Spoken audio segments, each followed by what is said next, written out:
Hello everyone, Skits here and welcome to top 10 Fallout 4 mods that came out in July of 2016.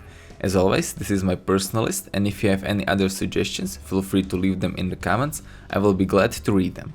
And now let's get to it. Starting off, we've got Immersive HUD, iHUD by Gopher. This mod allows you to hide your HUD interface whenever you don't need it. Now, since Script Extender is not developed much yet, this is just a basic version of the mod, and currently you can only control it through a tape that you can find in your Pip-Boy menu. And there you can set up this mod, choose when you want your HUD to appear, when you want it to disappear, and under what circumstances. Now, in its basic settings that I used as well, HUD is hidden all of the time, except for a few special occasions. For example, if you are sneaking, your compass will appear so that you know where your enemies are located. If you draw out your weapon, the ammo counter is hidden, but if you aim it, it will appear along with your health points, compass and action points. If you're sprinting, your action points and compass will appear, and that unfortunately cannot be changed since compass and action points are linked together. If your health drops below 90%, it will appear as well, but otherwise it stays hidden, just like all the other features of HUD. Personally, this is a must-have mod for me, since I don't really like HUD appearing all the time. It is kinda distracting, and I really enjoy a mod like this that allows me to hide it. And another one of reasons why I like to use it is that whenever I'm trying to make some cinematic footage or try to capture an interesting moment, HUD is usually in the way, and it is really annoying to always turn it on and turn it off in a normal menu. So therefore I would definitely recommend this mod, and you should go ahead and check it out. Next up, we've got Live Dismemberment by DeathclawAlpha. Now, as you all know, in vanilla game you're allowed to shoot enemies' limbs only after you kill them, which is of course pretty cool, but it is not as satisfying as if you would be able to shoot them during your fight. Now this mod changes that, and now whenever you are in a fight, if you manage to cripple your enemy's limbs, there is a chance their arm will be blown off. Now, other than awesome visual effect, this mod also changes gameplay. Now, for example, if you manage to shoot off enemy's right hand, he won't be able to use weapons and he will start to run away from a fight. If he is using only a one-handed weapon and you shoot off his left hand, he will still continue fighting. If you on the other hand shoot off his legs, he is forced to stay in place, and therefore if you don't feel like fighting that enemy, you can just move past him and run away. Or if you want, if you can torture him even more by shooting off his other limbs as well. Now, there is also an option in this mod that allows you to shoot off enemies' heads, and if they still have any health left, they will still continue fighting, which is a bit creepy and sometimes hilarious. Now, there are quite a few versions of this mod: the regular, brutal, insane, mental, postal and mind-blowing version. I was personally using mind-blowing version because I wanted to see as many dismemberments as I possibly could. And the main difference between all these versions is that it changes the frequency of the dismemberment itself. Now, personally, I really did enjoy this mod. It brings another layer to the combat, since now you can play tactically and only try to shoot off enemies' legs or limbs to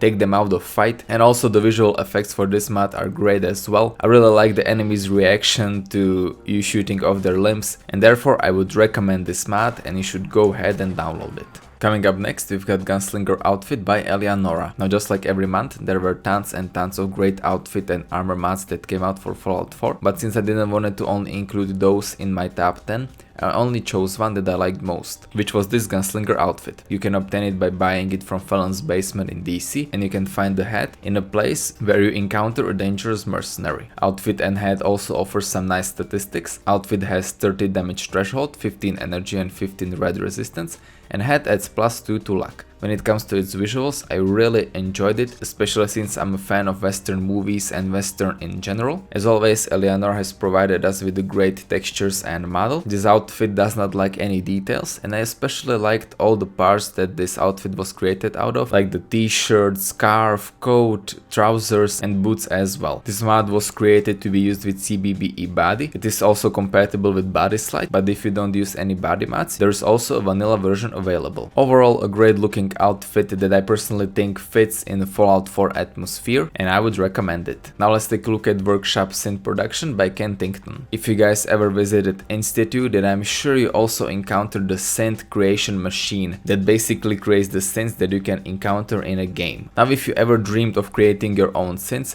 with this mod it is possible, since it adds the very same machine into your workshop menu. Now, first of all, you need to retrieve a holotape that has the schematics that you need for creating this machine, but if you want to create some synths, you are also going to need some templates. Now for that, there is a new weapon that you can craft in chemistry workbench called the body scanner. With this weapon, you're allowed to scan any NPC you want, and their template will be added to your synth machine, and then you can create their clone. Now as you can see, there are different templates for males and females, and there are 8 slots for both genders available. First slot is also already occupied by your character, and therefore if you want, you can even create clones of yourself. Now after you get the templates you want, you can begin your synth production. Now for that, you're gonna need a few specific components that can be also crafted at the chemistry workbench. After that, you also need to link your terminal to your synth production machine. After that, you can just begin building. This crazy machinery also comes with all the animations you could see in the original machine as well, and I really enjoyed looking at full process. Now there are also 2 versions of synth production available. You can choose to only create a single synth,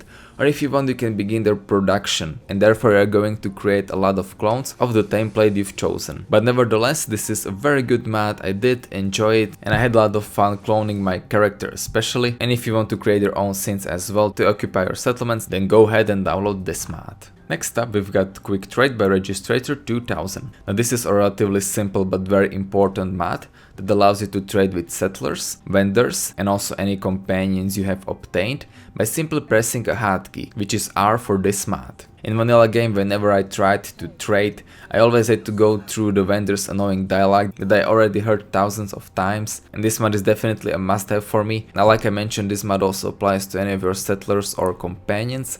And so if you don't want to talk to your companion and just trade with them, you can do that by just pressing R. And that's basically all there is to this mod. Like I said, it is a simple but an essential mod for me, and if you want to save a lot of time as well, then you should definitely go ahead and download it. Moving on, we've got Marlborough Mansion by Elianora. This mod overhauls a small vanilla location and creates a player home instead of it. It can be located near Hallucinogen ENC, and before in vanilla game you could only find a bunch of dead raiders, and also small note about the Hallucinogen itself. Now with Elianora's rework, this house was turned into a beautiful player home. Now personally, this was actually my first Fallout 4 house mod that I ever tried out, and I was glad it was one from Elianora. You can find custom music in this house that was absolutely amazing, and it created a nice atmosphere for it. I also like that this mod is a perfect combination of usefulness and some beautiful clutter. You can find all the things you need for living here, like the workstations, beds, and if you also own any of the DLCs, you can find mannequins and weapon racks, and there is also tons and tons of storage space that you can use. It even has a stuff like terminal for playing holotapes,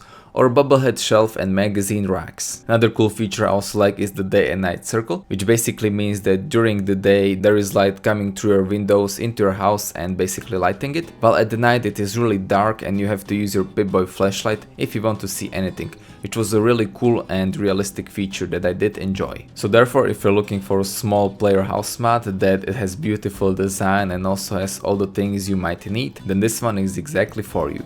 Coming up next, we've got in-game ESP Explorer by A1, A3, A6, A9. This mod allows you to explore any ESPs you have installed in the game. Now this is an extremely useful mod if you're looking for a specific item that is located in vanilla game. For example, you might want some specific resources to create any sort of workshop item or any stuff like that, and you don't want to search for them in Wasteland. All you need to do is just press the hotkey, which is F12, and the ESP menu will appear where you can see the desired ESP you want, and there you can find anything you need. Like I mentioned, this mod also works with any mods you have installed, so if you use any weapon mod and you, like I said, don't want to search for them in Wasteland, you can just spawn them through this menu. With this mod you can also check out if your desired mods work, because if the mod you just installed doesn't appear in this menu, then it is probably not installed correctly. This mod also requires Fallout 4 script extender, so make sure you get its newest version. And after you do that, you can go ahead and enjoy this awesome mod that can save you a lot of time, and I would definitely recommend it. Next up, we've got Clean Water of the Commonwealth by Feyawen. This mod, just like its name says, cleans the water of the Commonwealth to make it look a lot prettier. Now, other than the visual effect this mod has, it also changes the radiation system. You can choose 3 levels of radiation when you install this mod. You can either have no radiation in your water, which means that whenever you go for a swim you won't receive any. You can have the standard radiation, which is the default radiation levels, or extra radiation that gives you even more radiation poisoning from swimming and drinking water. When it comes to its visual effects, there are 4 types of different waters. Now in this video you can mainly see the tropical version, which I enjoyed most, but there are also clean, clear and crystal editions. Personally, I did not find many differences between these 3 versions. They all look pretty similar, but of course their main difference is that the water is clearer and clearer with each version. However, the tropical version, at least for me, kind of overhauled the water and it made it look a lot different. Now of course, when compared to vanilla game, all of the 4 versions looked a lot better, and that's basically all there is to it. Like I said, the water now looks a lot prettier. My favorite version is tropical, so I would recommend that one most, but if you also enjoy any of the other versions, you should go ahead and check them out. Now let's take a look at Tactical Flashlights by Akalat85. This mod adds a bunch of new wearable flashlight equipment to your game. Now you can craft all of these items at Chemistry Station under Utility category, and there are a few different flashlights you can choose. Now what I think this mod excels at is customization. There are 10 distance settings that you can use for the flashlight, and the 6 craftable colored lenses: standard, blue, green, red, purple, and the one I cannot pronounce no matter how much I try. When it comes to the visual of these flashlights, all of them look pretty amazing. Each one has custom unique textures and models. They all equip different armor slots and have different stats and bonuses. Personally, my favorite one was the Wasteland helmet, but all of the others look pretty damn good as well. Now the main gameplay change this mod offers is the different light your P-Boy emits. Now during the installation you can decide how big will be the distance this flashlight will cover. You can either have standard distance, or you can have it cover as twice as big distance as in vanilla game. Personally, I was using a middle setting, and I have to admit that when compared to the vanilla P-Boy flashlight, this one was a lot better. So overall, a very good looking armor mod that also adds a nice gameplay feature to it, and you should go ahead and check it out. And the last mod I have for you today is Doom-based weapons merged by Doom. This mod adds a bunch of new weapons into the game. Now Doombased has already released all of these weapons separately, but with this mod he decided to include them all in one package. All of these weapons come with custom textures and model, and all of them look really amazing. If I had to choose just one, I would say that my favorite one was the Jaguar MLG and also the Catalyst shotgun, that both look absolutely gorgeous. All of the other weapons, however, also have some nice textures and models. They are very detailed and the models look great as well. When it comes to combat, it of course depends on what sort of perks you use, but I personally think that the weapons were balanced and there was not a single one that was very overpowered. Now all of those items were added into leveled list, which means that your enemies are also going to use it. Or you can also find each weapon separately at the special locations that are listed on the mod page. Overall, a very good looking pack of weapons that I'm going to use for my future videos, and therefore you should also go ahead and check it out. And yeah guys, I guess that's about it. So I hope you enjoyed this top 10. I'm probably not going to make a top 10 for Fallout New Vegas this month, since there were not 10 mods that kinda caught my attention, only a few of them, and therefore I'm going to focus on Fallout 4 for this month. And finally, my next video is going to be the rant on Season Pass, so you can look forward to that. And yeah guys, I hope you enjoyed this video. Leave a like if you did, tell me what you think about it in the comments, subscribe for more Fallout 4 and Fallout New Vegas content, and I will see you next time.